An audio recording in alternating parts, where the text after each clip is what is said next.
اللي جوه كلهم مرتبين. فثقافه الانقلاب مش موجوده. غير كده المحيط الاقليمي والمحيط الدولي لا يسمح بالانقلابات عسكريه. يعني سيبنا بقى من الداخلي، يعني الداخلي لو فيه اسباب، الخارجي غير مفتوح على المستوى الدولي انه يبقى فيه انقلاب. والا هتلاقي ثاني يوم الغرب كله بيجي عليكم ولا تسيب البلد وش.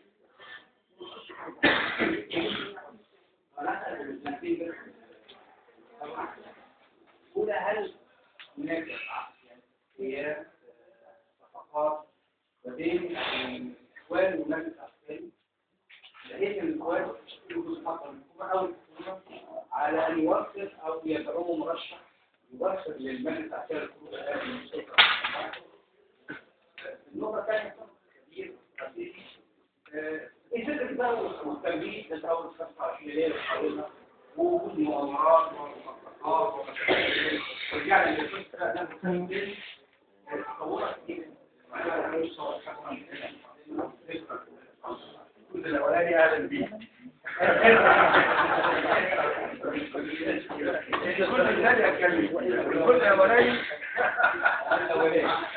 لكن هو انت بقى مصر يوم ولا مصر على الاسطول على الحمد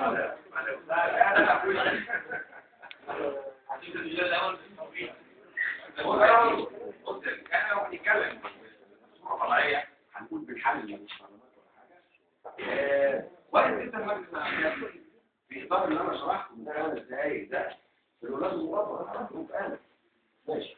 لكن معاك اخوان الاسباب مش محتاجه يعني معلش ممكن يعني مش محتاجات بيسموها ايه يعني وانا عايز تبقى هاديه برضه فعايزه ال 30 واحد دول يمشوا وما يبقاش فيها مقارنه. ممكن يبقى في اجرين بس هو ايه انا ما اعرفش. بس انا بتكلم بقى من الاستقرار. يعني ما هماش محتاجين الاتفاق، لا المجلس محتاج الاتفاق لان المجلس بنظام بساطه هيخلي العالم اللي موجوده هيخلي الخمسه اللي هم خط قاعدين ولي الوفاء هيخلوا المجلس مفيش حاجه هتتعمل. بعدين انا اقول لحضرتك حاجه، انت النهارده عشان تحاكم طنطاوي او اي حد من الناس دول لابد ان تعود الى المحكمه العسكريه. ما ينفعش تحكم قدام المحكمه العسكريه. يعني ايه؟ مش عايزين نديها اكبر من حجمها. يعني مش عايزين نخلينا ماشيين في الوظيفه المقامه.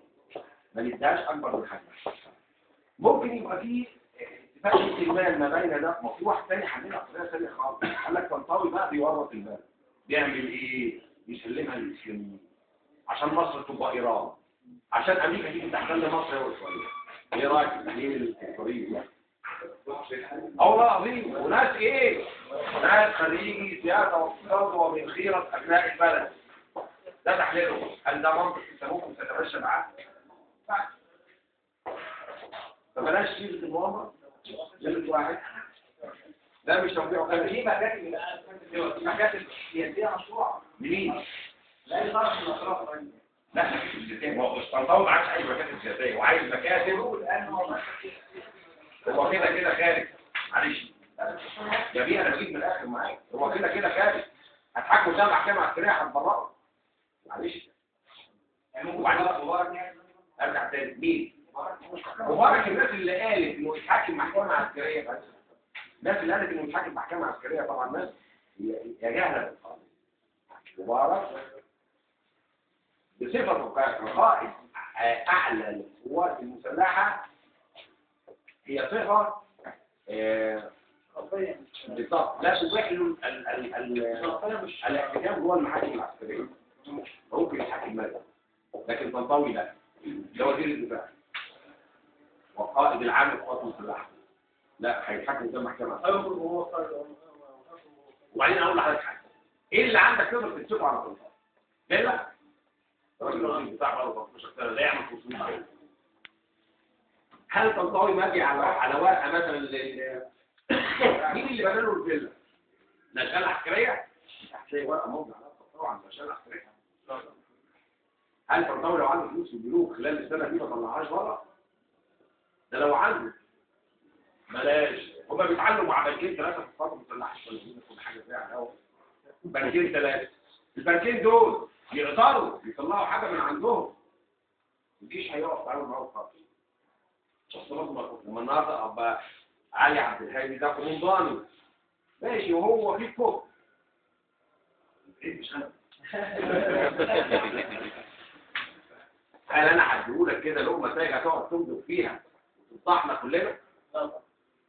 يعني بلاش ايه نظريتكم، لا الناس دي خارجه كده مش نظريه المؤامره، يعني انت بتكتف الشعب ايده ورجله بتقول له ما عندكش فلوس.